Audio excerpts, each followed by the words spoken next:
Bonjour à toutes et à tous, je suis ravie de vous retrouver enfin après 15 jours d'absence pour cette revue de presse du lundi 7 juin 2021. Je suis actuellement en direct sur YouTube, donc bienvenue à tous nos abonnés. Et si vous n'êtes pas encore abonné, vous pouvez le faire maintenant. Voici les titres de l'actualité. Je vous parlerai d'abord de la mission Ismeri, donc fondée par Marc Fromager, ancien directeur de l'AED. Mission Ismeri, c'est tout simplement accueillir les convertis venus de l'islam et donc annoncer le Christ aux musulmans. Je vous lirai donc l'article qu'a consacré le magazine L'Homme Nouveau, numéro 1737. Ensuite, nous allons continuer avec le silence. Une régénération physiologique, psychologique et spirituelle. Je vous lirai les conseils d'Hélène Monet, conseils qu'elle a donnés à l'invisible numéro 126. Alors rassurez-vous, je ne serai pas en silence pour autant, mais vous allez voir les trésors que révèle le silence. Culture chrétienne, nous allons avoir le 30 juin à 14h35, Alexandre Goudarzi, chargé de projet de développement auprès des SOS Chrétiens d'Orient. Et Alexandre Goudarzi, figurez-vous, fait partie des otages enlevés en janvier 2020. Il a écrit un livre, Guerrier de la paix. Je vous lirai quelques extraits, mais notez son rendez-vous en direct sur Radio Maria France le 30 juin à 14h35.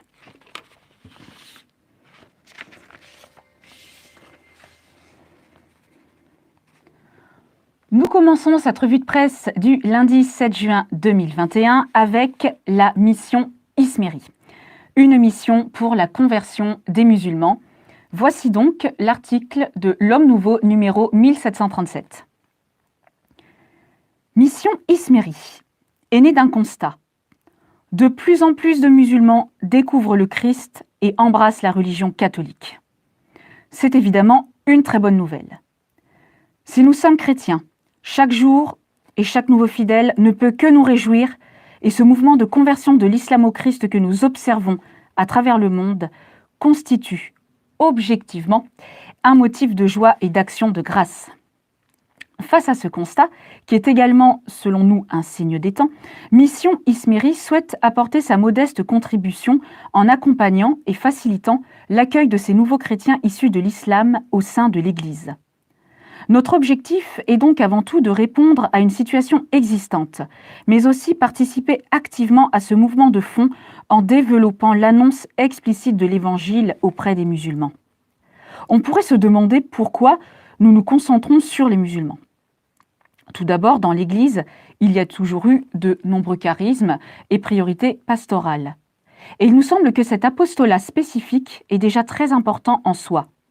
Ensuite, nous voulons entendre l'invitation du pape François à rejoindre les périphéries. Pour nous, les musulmans ont également le droit d'entendre parler du Christ, et il s'avère qu'ils sont de plus en plus nombreux à le vouloir.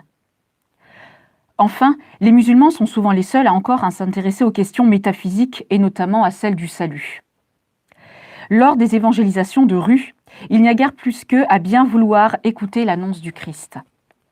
Cet aspect rejoint le constat que j'avais fait comme directeur de l'aide à l'Église en détresse, nous dit Marc Fromager, lors de nombreux déplacements faits dans les pays à majorité musulmane. En réalité, l'islam traverse une crise profonde.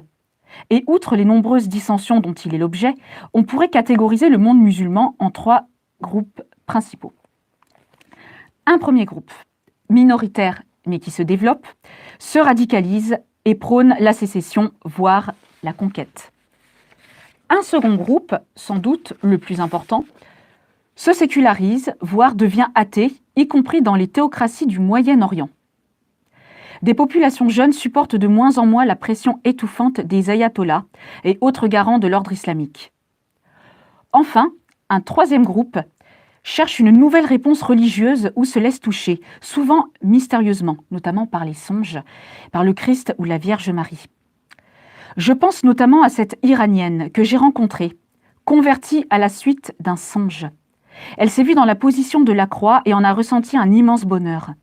Elle a ensuite cherché à en savoir plus sur le Christ et a finalement réussi à être baptisée malgré les risques encourus. Oui, Dieu lui-même est à la manœuvre. L'Esprit Saint agit puissamment dans ces pays où des musulmans découvrent le Christ à travers des expériences spirituelles, souvent sans aucune médiation humaine. Et cela se produit également chez nous. Savez-vous que déjà près de 10% des baptêmes d'adultes dans l'Église catholique en France concernent des musulmans convertis? Moi, je ne le savais pas, figurez-vous. Certes, des initiatives pour accompagner ce mouvement de conversion existaient déjà, mais elles demeuraient presque confidentielles. Il fallait opérer un changement d'échelle et c'est pourquoi Mission Ismeri a été fondée. La présence de musulmans est un défi politique majeur, mais elle représente surtout pour nous, chrétiens appelés à témoigner de notre foi, un formidable défi missionnaire. Comme chrétiens, nous avons la responsabilité historique d'accompagner ce mouvement de conversion pour le bien de ces personnes qui découvrent la joie du salut apportée par le Christ ressuscité, pour le bien de l'Église, car les convertis sont toujours une grâce de réveil de la foi, et enfin pour le bien de la France. Pour faire grandir l'amour de notre pays, sa cohésion, son unité, sa paix. Un effort important et nécessaire et urgent, surtout quand on veut se déraciner de nos racines chrétiennes. Il est frappant de constater en France, chez les musulmans convertis, que leur attachement au Christ s'accompagne d'un attachement à notre pays. En devenant chrétiens, c'est comme s'ils développaient en même temps un lien charnel avec cette terre. Fondée début 2020, Mission Ismeri regroupe différents acteurs ainsi que des initiatives qui ont déjà fait leurs preuves. Les forums Jésus le Messie, tout simplement, Mission Angélus, avec Annie Laurent notamment aussi. Après son lancement, sa présentation au grand public l'été dernier et son décollage, Mission Ismeri poursuit sur sa lancée un nouveau site internet tourné vers la mission. La création d'une ligne d'écoute dédiée aux convertis. Multiplication des forums Jésus le Messie et du nombre de formations à la mission données par Mission Angélus en ligne et sur le terrain. Lancement par Mehdi Djahadi du premier grand pèlerinage des convertis qui se tiendra les 5 et 6 juin et qui s'est tenu, plutôt, à Notre-Dame de Liesse dans l'Aisne. Est-ce que vous en avez entendu parler? Peut-être pas forcément. En partenariat bien sûr avec l'European Center for Law and Justice pour la publication d'un rapport sur la persécution des chrétiens ex-musulmans en France. Vous voyez, les initiatives, les événements ne manquent pas. Notons aussi l'ouverture et l'animation d'un accueil Saint-Joseph à la paroisse Saint-Joseph Artisan à Paris, offrant une permanence d'écoute, de dialogue et d'amitié avec les musulmans se posant des questions sur le Christ. En 6 mois, une quinzaine de personnes cheminent déjà vers le baptême. D'autres lieux sont en préparation. Avec une dizaine de lieux, nous pourrions envisager plus de 300 baptêmes par an. Beaucoup a déjà été fait, mais ce n'est qu'un début. Comme la princesse Ismeri, donc qui était une princesse égyptienne musulmane du XIIe siècle, de nombreux musulmans se convertissent aujourd'hui. Soyons acteurs de cette opportunité historique. Et sachez d'ailleurs qu'à la rentrée, les 2e mercredis du mois à 14h35, vous aurez Marc Fromager et le témoignage d'un ancien musulman. C'était l'article de Marc Fromager paru dans L'Homme Nouveau, numéro 1737. Nous allons maintenant nous tourner et peut-être nous mettre, enfin du moins vous, en silence. On va se tourner vers le silence, un chemin vers une joie profonde, associée à une régénération aussi bien physiologique que psychologique, et sans oublier bien sûr le spirituel. Je vous donne les conseils d'Hélène Monet, qui elle aussi a également écrit un livre, Les saveurs du silence, paru aux éditions Jouvence. Conseil qu'elle a donné dans L'Invisible, numéro 126. Le bruit de fond incessant de l'hypermodernité rend le silence à la fois attirant et effrayant. Ferait-on ce dont on a le plus besoin? Phoniatres et psychiatres s'accordent à dire que le bruit est une source de perturbations physiologiques et mentales notoires. Le silence et le calme sont absolument indispensables à notre santé psychocorporelle. Les urbains savent malheureusement combien les nuisances sonores affectent la qualité du sommeil. Agressés par la cacophonie ambiante, Beaucoup aspirent au silence. Toutefois, cet échappatoire au bruit n'est pas toujours une sinécure. Le silence exacerbe en effet le bavardage mental, amplifie mal-être et tension, peut révéler un vide intérieur. Savourer le silence nécessite un peu d'entraînement. Car le silence est bien loin de n'être que l'absence de bruit. Cet espace intime est très vaste en réalité. Il permet la rêverie, la réflexion, la contemplation, la créativité, la prière. À l'instar d'une ample respiration, il dégage l'esprit et prépare celui-ci à se rendre au bout de lui-même. Écouter sa vibration mène toujours quelque part. Le silence constitue une porte ouverte sur le travail de croissance intérieure que tout un chacun mérite de s'offrir. L'aspiration au silence est en outre variable d'un individu à l'autre puisqu'elle touche à la relation intime de soi à soi. Et il est vrai qu'on n'a pas tous la même relation avec nous-mêmes. Les introvertis le goûteront plus spontanément que les extravertis, forcément. Car à la différence de l'extraverti qui a besoin souvent, impérieusement, d'un élément extérieur, activité ou échange avec autrui, pour se ressourcer lorsqu'il a épuisé ses batteries, l'introverti a, lui, tendance à se recentrer automatiquement sur lui-même pour y puiser un regain de tonus. Il n'y en a d'ailleurs aucun mérite particulier puisque son intégrité et sa vivacité psychique sont à ce prix. On peut toutefois très bien ne pas être introverti et prendre le parti du silence. Celui qui a dès l'enfance aura appris, on va dire, à s'ennuyer, c'est-à-dire à faire d'une absence d'activité un moment de ressourcement intérieur en pratiquant par exemple l'observation, voire la contemplation, saura apprécier le goût du silence et saura y demeurer tranquille. Il n'y verra aucune rupture ni aucun danger. Dans l'adversité, certains individus privilégieront le silence, non pas comme un repli, mais comme une loyauté sans faille envers la meilleure part de soi qu'ils tiennent à préserver. On n'y pense pas toujours à ça. Face aux épreuves de la vie, bavardage et commentaires semblent souvent dérisoires. Et surtout, beaucoup de perte de temps et un gaspillage énorme d'énergie. L'individu a plus que jamais besoin de s'appuyer sur ce qui constitue son essentiel, au-delà de ce qui est aléatoire. Sa vocation d'être dans un dialogue intérieur avec les différentes parts de lui-même. En société, le silence est un allié pour réguler l'usage de la parole. Savoir se taire quand il faut exige un doigté et une intelligence de situation, un ajustement comportemental. Le silence implique une acuité de regard. De soi à soi, notamment après le choc d'une rencontre amoureuse, il peut être fort judicieux de s'accorder un temps de silence pour laisser décanter les ressentis, refaire le film de la rencontre, en écouter les harmonies psychiques. Ce retrait dans un temps d'intensité émotionnelle peut s'avérer un précieux moment d'analyse. D'une manière plus générale, jouir pleinement du silence constitue une vraie respiration.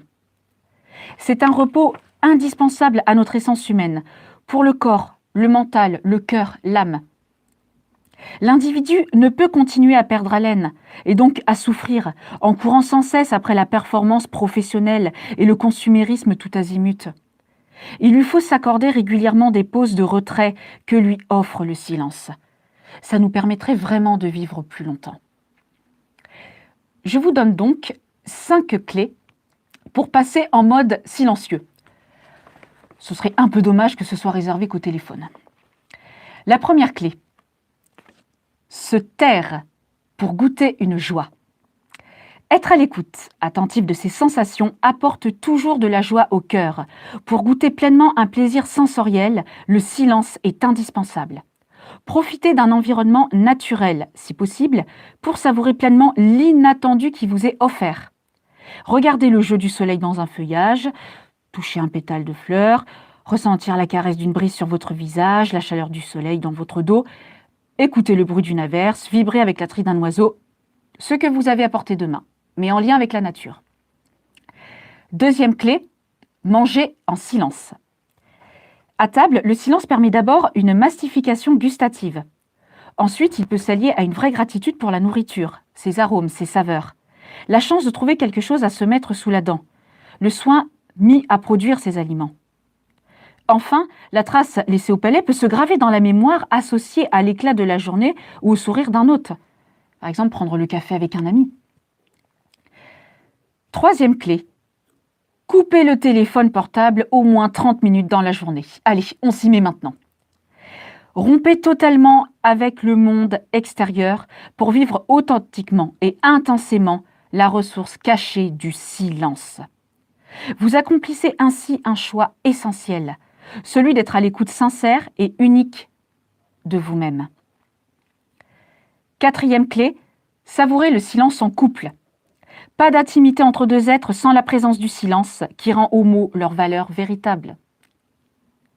Offrez-vous moments et ambiances propices pour déguster ensemble un partage silencieux. Le silence amorce ou renforce la profondeur du lien. Le silence est le lieu exquis du sentiment ineffable. Le silence a alors les yeux pour complices. La respiration qu'on peut synchroniser peut aussi aider à s'installer dans un silence profond et partagé. Et enfin, dernière clé, savoir faire retraite. Prendre du champ pour faire silence a prouvé son efficacité. Le silence est propice aux transitions. Il est le lieu privilégié de la mise en perspective, de la prise de conscience, du lâcher-prise et souvent de la décision juste. Voilà, je vous ai lu à l'instant les conseils d'Hélène Monet, parus dans l'Invisible numéro 126, à propos de l'or qu'est le silence. Nous passons maintenant à la culture chrétienne où je vais vous parler du livre d'Alexandre Goudarzi intitulé Guerrier de la paix, livre paru aux éditions du Rocher. Donc Alexandre Goudarzi, vous êtes sans doute au courant, est chargé de développement auprès de SOS Chrétiens d'Orient et il a été enlevé avec d'autres collaborateurs en janvier 2020 à Bagdad par la milice chiite. Je vais vous lire quelques extraits de l'ouvrage, puisqu'il aura l'occasion de vous en parler de vive voix le 30 juin à 14h35. Nous sommes dans le premier chapitre du livre, donc intitulé « Kidnappé ». Des bandes sur la tête nous faut comprendre que nous ne sommes pas autorisés à observer le trajet emprunté, tandis que des principaux commencent à nous fouiller les poches pour en extraire le téléphone et les papiers. Je me sens comme violée. Mobile, GPS, ça ne s'arrête pas. Les mains arrivent de devant, de ma gauche, de ma droite, elles prennent tout ce qu'elles peuvent. Je redeviens sourd. Je prends conscience que notre enlèvement est en cours, que mes ravisseurs sont en train de me demander de leur remettre tout ce qui va les aider à m'ôter tout espoir d'être retrouvés. Mon visage se crispe. Je voudrais crier, mais rien ne sort. Les mains semblent avoir une vie autonome. Seigneur, sauve-moi. Tout se bouscule dans ma tête. Des milliers de questions me taraudent. Qui sont-ils? Travaillent-ils pour le gouvernement? Sont-ils sunnites ou chiites? S'ils sont chiites, appartiennent-ils au gouvernement ou bien sont-ils de ces milices incontrôlables qui n'agissent que pour leur compte? Sont-ils connectés à l'Iran voisin qui les envoie? Je prie pour qu'ils ne soient pas sunnites. Jusqu'ici, je ne les entends pas crier frénétiquement Allahu Akbar et je n'entends rien de religieux. Leurs motifs sont sûrement politico-crapuleux. Je doute que ce soit idéologique ou religieux. Je ne comprends rien quand ils mourront sans leurs questions. Mes yeux sont obstrués par la cagoule que mon voisin de droite a mise sur le sommet de ma tête. Mes yeux sont recouverts mais pas ma bouche. Dans un anglais approximatif, il demande pourquoi je suis là. Je réponds que nous étions en train de nous rendre à l'évêché arménien catholique pour rencontrer l'administrateur Joseph Zabara. La cagoule qui me recouvre la tête me permet de voir et d'apercevoir ce que je peux voir dans la voiture. Le conducteur du véhicule endommagé a compris à qui il avait affaire. Je distingue à travers les mailles de l'expression de son visage. Il n'a pas d'intérêt à réclamer un constat. Les deux voitures ont repris leur course et sortent peu à peu de la capitale. Toujours mes passeports à la main, mon voisin en riant me dit « Outi ante outi », comme si j'avais une tête de yéménite. Même si je dois me concentrer pour obtenir cette réponse, je reste lucide. Il y a peu de chances pour que des islamistes proches de l'État islamique opèrent en plein cœur de Bagdad. Mes mains sont posées sur mes jambes. Subitement, celle de mon voisin de droite se plaque dessus comme pour empêcher de se sauver. Il ouvre ma main gauche, la saisit ferme et retire mon alliance pour l'enfiler délicatement sur son annulaire. Cela confirme ce que je pensais. Des chiites. Nous avons peut-être une chance de survivre, mais je veux en être sûr. Car s'il s'agit de chiites autonomes, ne répondant ni à l'État irakien, ni à l'État iranien voisin, alors rien ne les empêche de nous vendre à Daesh. Leur méthode semble crapuleuse et je ne crois pas à des gars du gouvernement. Je ne pense plus qu'à ça. Je n'ai pas très envie de mourir, du moins pas aujourd'hui. Où allons-nous? Quelle est la prochaine étape? Jusqu'ici, tout va bien. Jusqu'ici, je gère la chute. Jusqu'ici, je respire, je m'économise, je concentre mes forces, j'entends l'impact. Et vous, chers auditeurs, vous n'aurez plus qu'à attendre le 30 juin à 14h35 pour avoir la suite avec Alexandre Goudarzi en direct. Nous passons maintenant à la conclusion de cette revue de presse. Je vous redonne les titres d'actualité de cette revue de presse du 7 juin 2021. J'ai commencé par la mission Ismeri, fondée par Marc Fromager, ancien directeur de l'AED. Mission Ismeri, donc, est une mission d'évangélisation pour annoncer le Christ aux musulmans et surtout propager le témoignage des musulmans convertis. Vous les aurez le deuxième mardi à 14h35 à partir de septembre. Je vous ai ensuite donné les conseils d'Hélène Monet, conseil qu'elle a donné à l'invisible numéro 126 sur le silence.